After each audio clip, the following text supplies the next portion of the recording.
Attorney Paul, klaruhin natin, kailan pumapasok yung estafa? Kasi ang estafa, criminal case na po yun, di ba?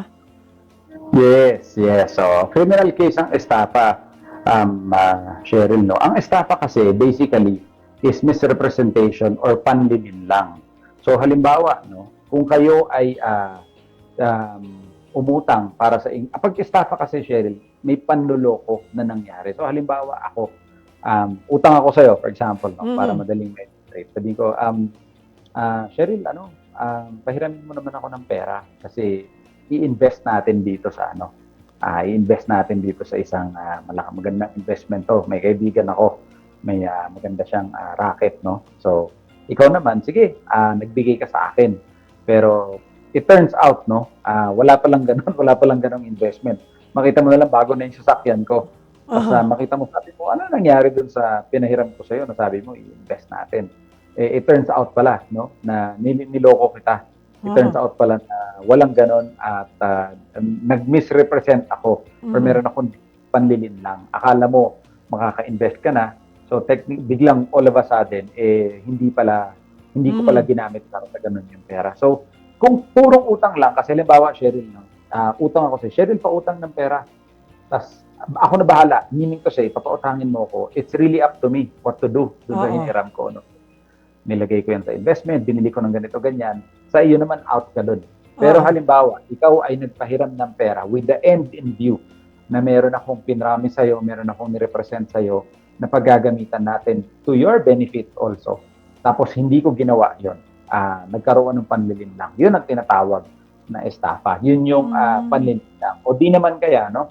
Di naman kaya, Cheryl, ito, I've seen this happen, no? Meron kasing nagkakaroon ng yung parang nililin lang mo sa pagpirma ng dokumento. Nakakita na ako, Cheryl, no, ng loan agreement. Ang kanilang loan agreement is, I think, 500,000, kung tama yung recollection ko, no?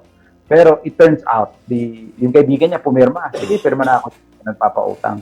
It turns out, yung nilagay niya sa dokumento, 300,000.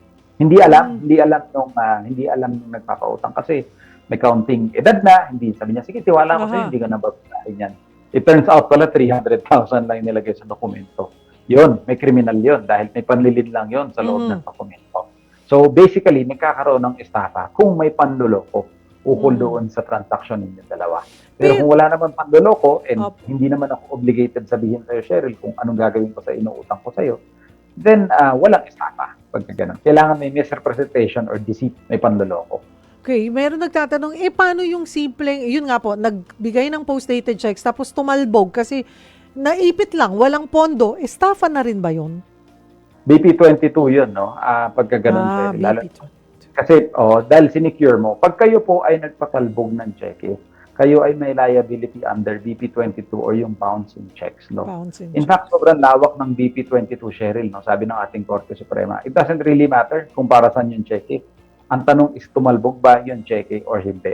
At pag ang sagot mo is yes, tumalbog yung cheque at wala kang malagay doon na excuse accepted under the law, no? Pagka ganon, talagang magkakaroon ka ng liability. So, kahit sabihin ng nagkakautang sa'yo na, pasensya ka na, nagipit ako. Hindi ho kasi excuse na nagipit kayo. Meaning, gawan nyo ng paraan, no? Kasi nagipit ka, magigipit din naman ako pag hindi mo ko binayaran. So, hindi naman, kasi kung papayagan natin excuse yung Cheryl na nagipit, etc., everyone will say na nagipit sila. And sadly, no, hindi pwede yung ganun. Kasi everyone will be, lahat na lang may excuse on the ground lang na nagigipit. Lahat naman ng tao, every now and then, nagkakaroon ng pagkipit. So, pag umutang ho tayo, gawin natin ng paraan na mabayaran. Or kung talagang walang-wala, hindi naman bawal makiusap. Pero siguraduhin nyo, nag-agree yung nagpapautang sa'yo.